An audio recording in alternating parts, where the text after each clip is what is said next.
A NASA e o INPE, Instituto Nacional de Pesquisas Espaciais de São José dos Campos, São Paulo, vão realizar um estudo conjunto sobre a presença do radônio na atmosfera. A pesquisa será feita no Alasca, no Oceano Atlântico e na Antártica.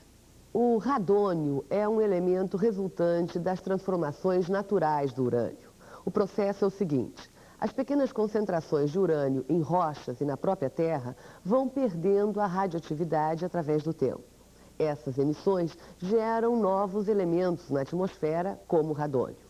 Quando ele está na atmosfera, entretanto, não reage com o ar e não é prejudicial à saúde. Mas em ambientes fechados e em grandes concentrações, ele pode causar câncer no pulmão.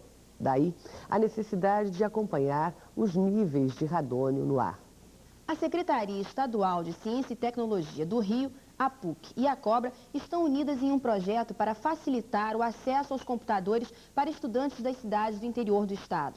É o projeto Dia do Computador, que sábado passado esteve na segunda cidade do roteiro, Barra do Piraí. A experiência está tendo muita receptividade, apesar de ser uma ideia antiga.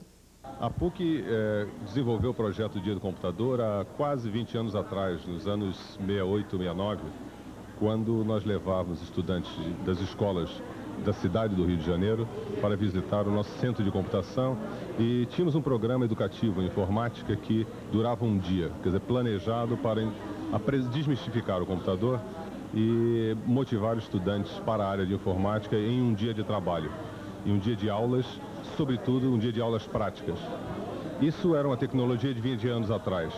Essa experiência está sendo repetida agora com mudanças significativas, por motivação da Secretaria de Estado de Ciência e Tecnologia, que nos convidou para reeditar esse programa com uma mudança importante. Em primeiro lugar, contando com a tecnologia disponível que nos permite levar o computador à escola, nós programamos toda a didática do programa para girar em torno de microcomputadores. Em segundo lugar, ao invés de ser um programa só da área de informática, como no passado, nós passamos a ter um programa que envolve o Departamento de Informática, o Departamento de Educação, Comunicação Social, Letras, Física, enfim, são diversas áreas do conhecimento que contribuem de maneira diferenciada para o programa, quer seja preparando material audiovisual, quer seja redigindo os manuais em que se baseia o programa, escrevendo o software que é utilizado no programa e assim por diante. Então, o programa é uma reedição de uma experiência anterior em moldes atuais, de forma interdisciplinar e baseado em tecnologias do presente. Como é feita a escolha do município e da escola a serem visitados pela Secretaria de Ciência e Tecnologia? Bem, a escolha foi feita a partir da visita do Progredir, que é o Programa de Desenvolvimento Econômico Integrado do Estado. Aqui na visita do Progredir ao município de Barra do Piraí, nós fomos solicitados também pela ex-diretora desse colégio a dar um programa, desenvolver um projeto desses aqui em Barra do Piraí, uma vez que também aqui tem estudantes do curso de contabilidade ou administração. Então, o terceiro, foi esta a razão da escolha do município de Barra do Piraí, e nós iremos proximamente, muito provavelmente ainda este mês, a Cambuci, onde encontramos um ambiente também muito receptivo. A diretoria da escola local nos fez um apelo nesse sentido, e lá nós devemos ter participantes não só da área do município de Cambuci, mas de municípios circunvizinhos. A ideia, na verdade, é termos 4 experiências desse tipo, com 4 municípios de níveis de desenvolvimento diferenciados e também de regiões distintas do estado. Por exemplo, o Laje do Muriaé se encontra na região noroeste, próximo à região vizinha ou na mesma área Cambuci, aqui na região sul do estado. E após esses 4 experimentos, nós desenvolveremos um material que já está sendo produzido e aperfeiçoado a cada instrumento, a cada exercício desse, de modo que poderemos, junto com a PUC, editar um texto, um manual que sirva de orientação para jovens que nunca tiveram familiaridade com computadores.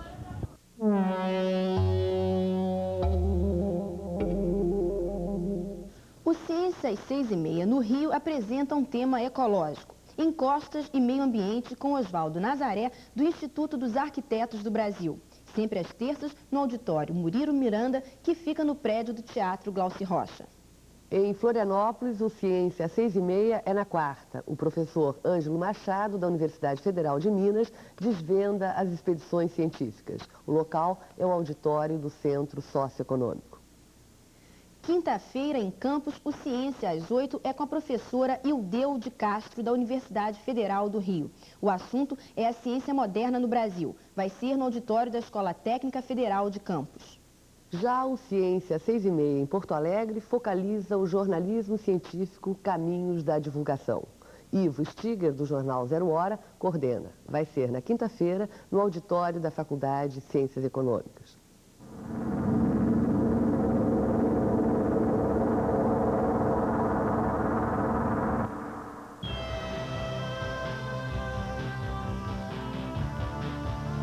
Nos Estados Unidos, 600 mil pessoas sofrem de crises cardíacas e muitas vezes as ambulâncias não conseguem chegar a tempo. Para solucionar esse problema, foi criado um desfibrilador portátil que consegue socorro rápido apenas com uma ligação telefônica. Este boneco, por exemplo, poderia ser vítima de uma crise cardíaca.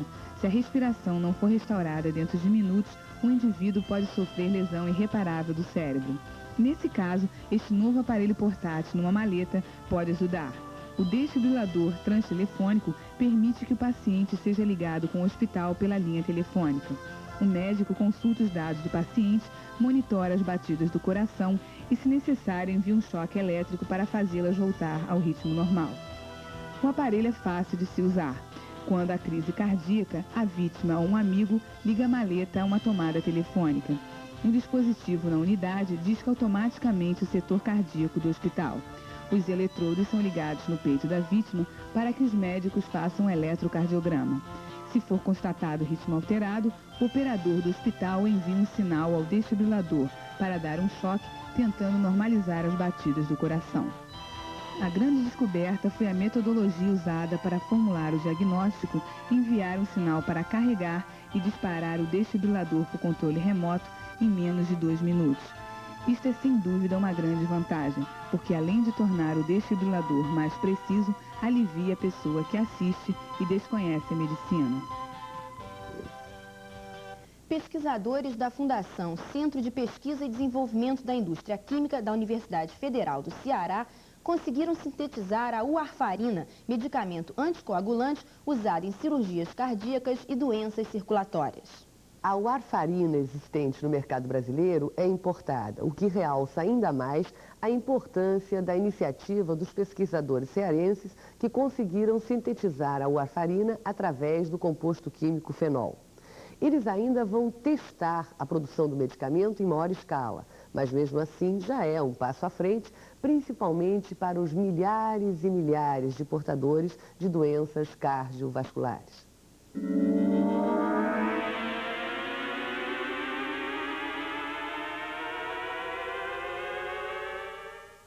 Todo dia a gente vê nos jornais notícias sobre dívida externa e principalmente leilões de conversão da dívida externa.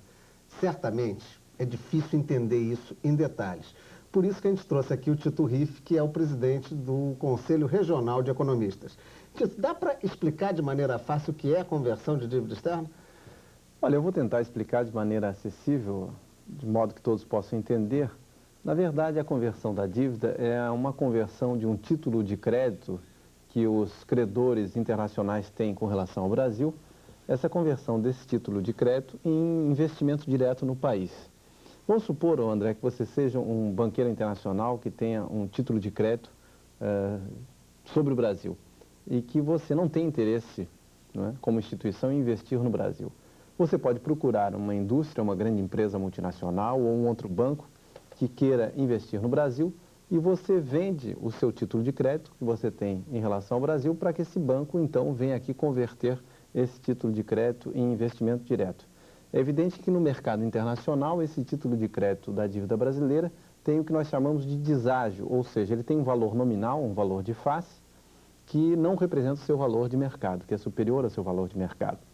Isso porque a moratória brasileira, as dificuldades de pagamento do Brasil com relação à sua dívida externa, fizeram com que o mercado internacional, isso acontece não apenas com o Brasil, mas com outros países, com que o mercado internacional estipulasse preços para esses títulos inferiores ao seu valor nominal, de maneira que essa venda é feita por um valor inferior ao valor de mercado e representa uma vantagem, então, para a empresa que quer investir no Brasil. Por exemplo, ela pode comprar um título da dívida externa brasileira que vale, digamos, teoricamente, eu tenho um valor nominal, um valor de face de 6 milhões de dólares, pode comprar por apenas 50 milhões de dólares, ou seja, pela metade do seu valor. E então trazer esse título para o Brasil, apresentá-lo ao Banco Central e se credenciar a um leilão que vai permitir essa conversão. Por que essa história do leilão?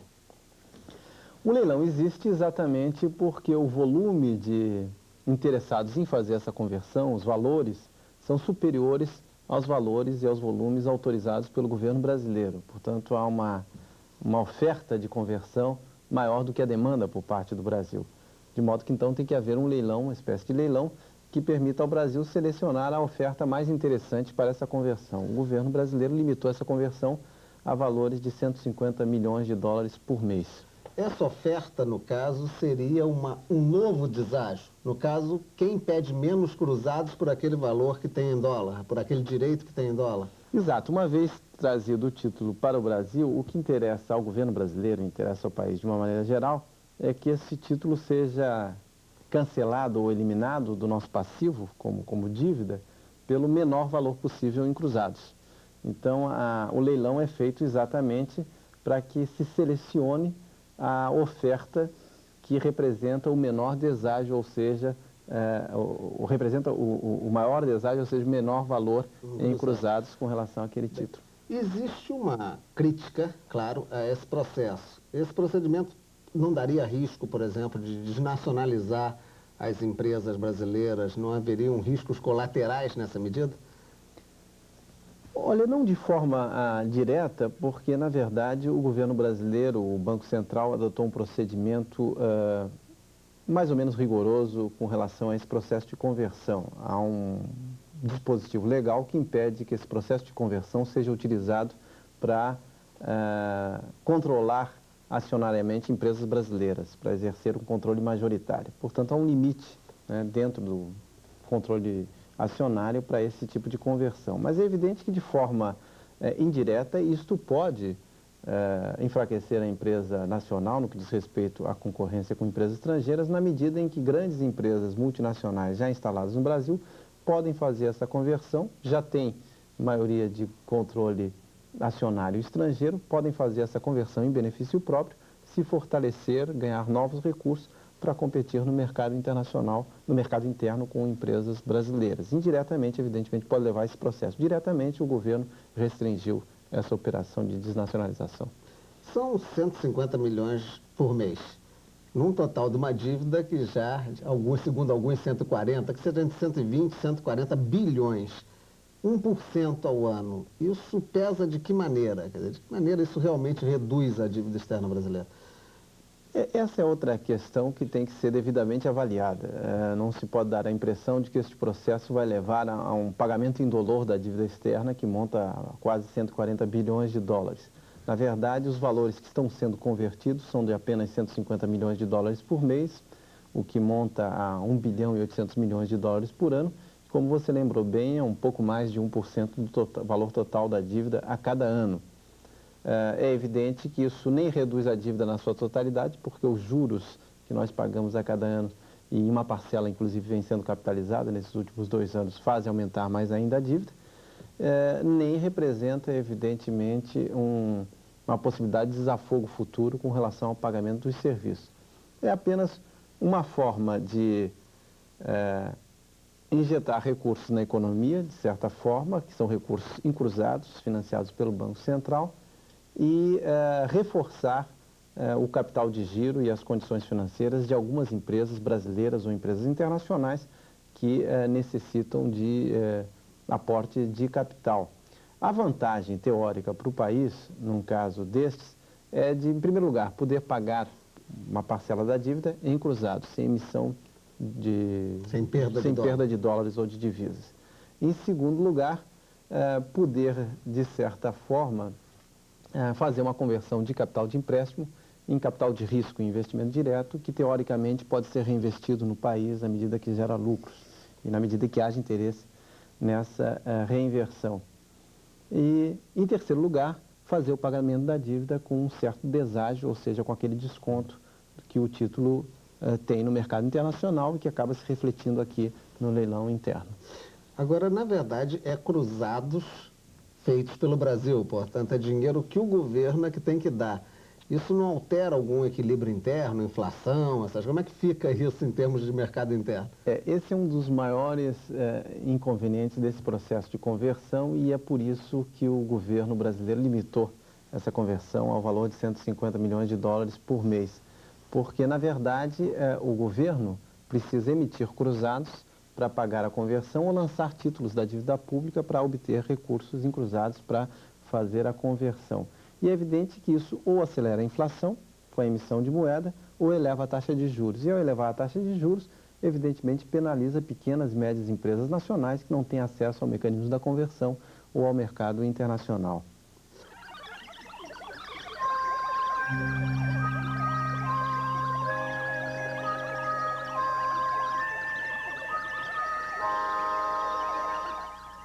A Unicamp, em convênio com a Petrobras, oferece mestrado em engenharia de petróleo. As provas de seleção começam em julho, mas as inscrições vão só até o final do mês. Maiores detalhes na Petrobras pelo telefone 021 252 7561.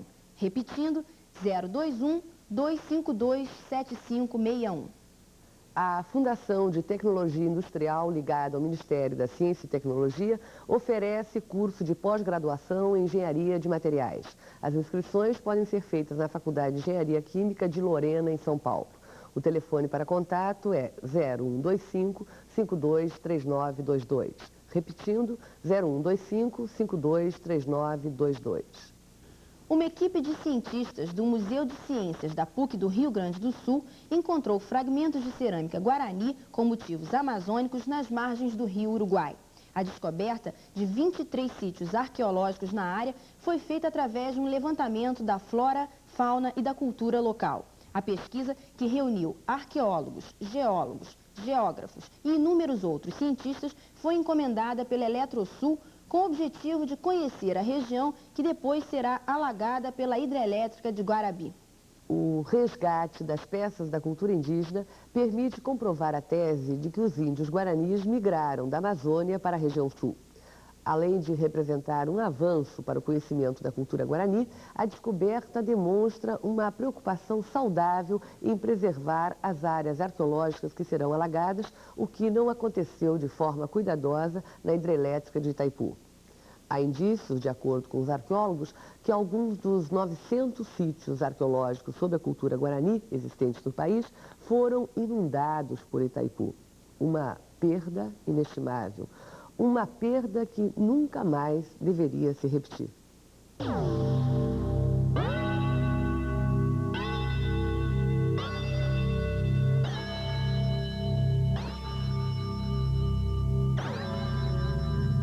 No início do nosso planeta, há 4,5 bilhões de anos atrás, depois da superfície já esfriada, aqui só existiam rochas.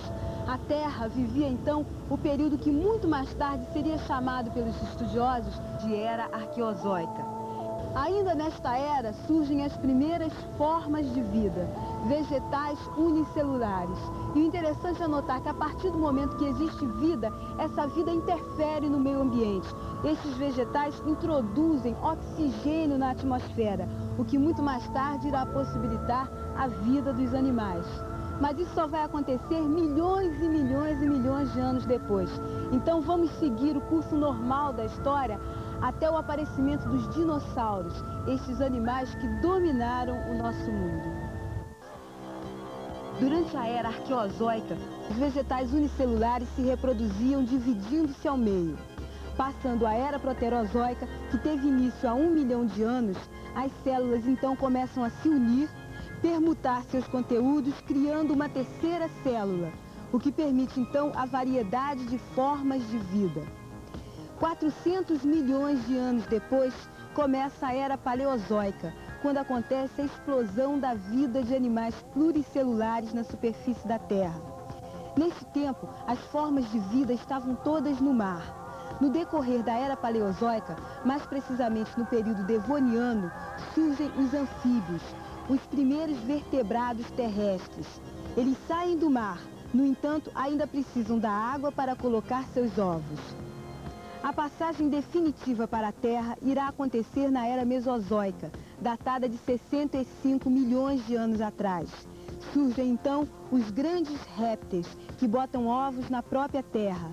São os dinossauros, que dominaram o mundo por 140 milhões de anos, apresentando uma variedade de formas comparável à dos mamíferos atuais.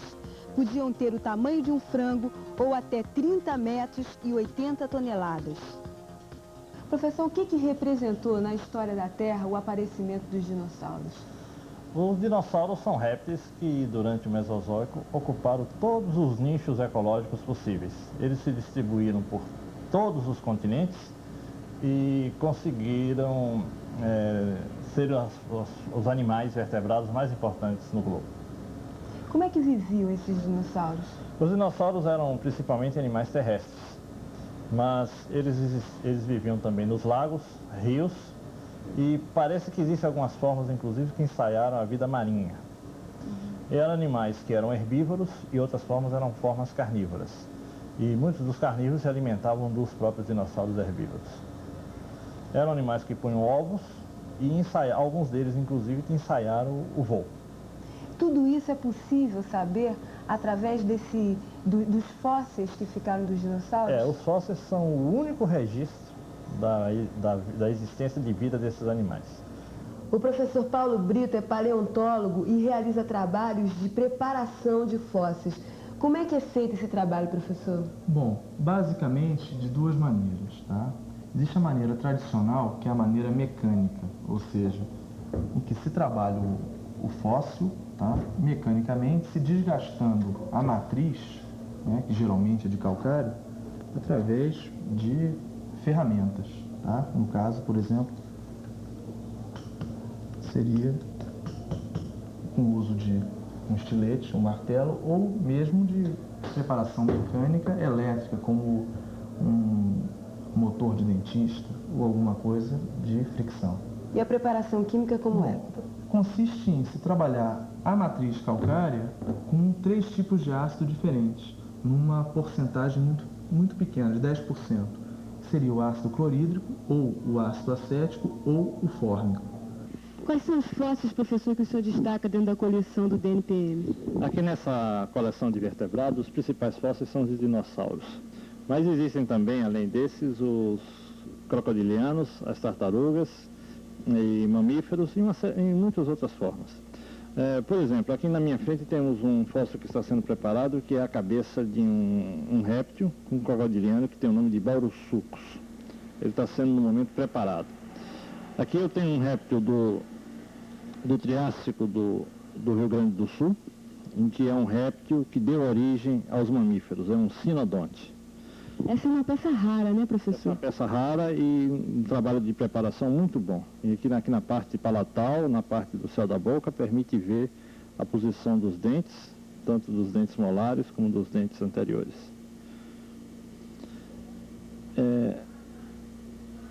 Esse conjunto de vértebras é de dinossauro? É um conjunto de vértebras caudais de um dinossauro.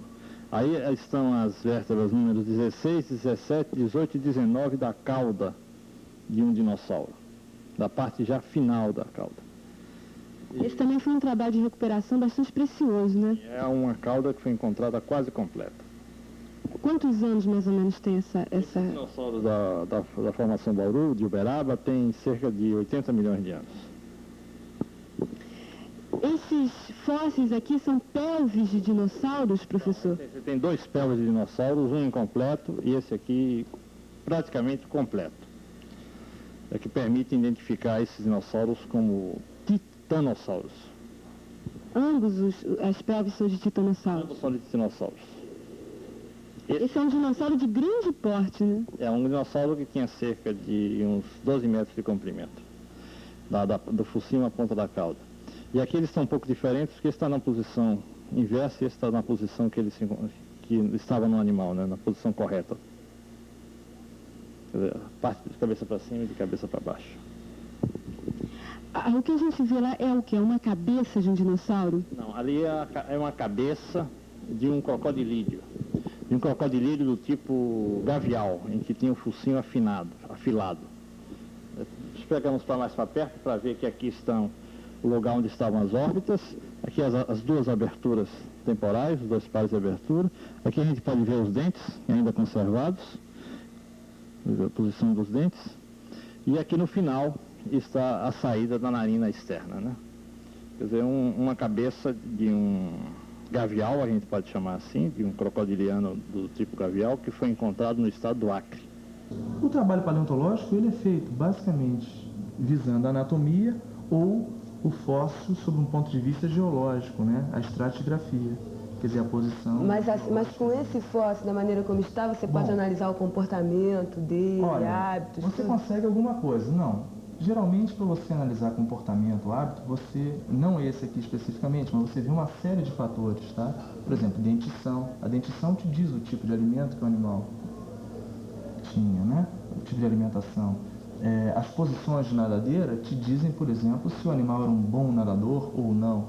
O próprio endocrânio, ele te permite, através, por exemplo, da janela óptica, te dizer se o animal enxergava mais ou menos do que um outro animal. Professor, os dinossauros viveram na Terra 100 milhões de anos. Por que eles desapareceram? Eles desapareceram porque surgiu uma nova espécie de animal que começou a concorrer com eles, que são os mamíferos. Os mamíferos tinham uma vantagem em relação aos dinossauros. Eles tinham a garantia de que a prole tinha uma maior capacidade de sobrevivência do que a prole dos dinossauros. Os dinossauros punham ovos e aqueles ovos eram abandonados à sua sorte. Enquanto que os mamíferos, haviam cuidado dos mamíferos, um cuidado efetivo do recém-nascido. E essa pequena diferençazinha, eu acredito, é que provocou a supremacia dos mamíferos sobre os répteis, sobre os dinossauros. Professor, a história mostra que todos os animais tiveram um período de domínio sobre a Terra e depois desapareceram. Essa é a tendência também do homem, desaparecer da face da Terra? Poderia ser, se o homem não tivesse a inteligência que permite sobrepujar todas essas dificuldades e talvez partir para uma outra solução para se ocupar o planeta de uma forma mais ética, mais coerente, permitindo que ele sobreviva por muito tempo. Porque os outros animais tinham inimigos naturais e o homem tem um outro inimigo que é o próprio homem, não é isso? É por isso que eu assinalo a necessidade de um comportamento ético muito grande para que a própria espécie não desapareça.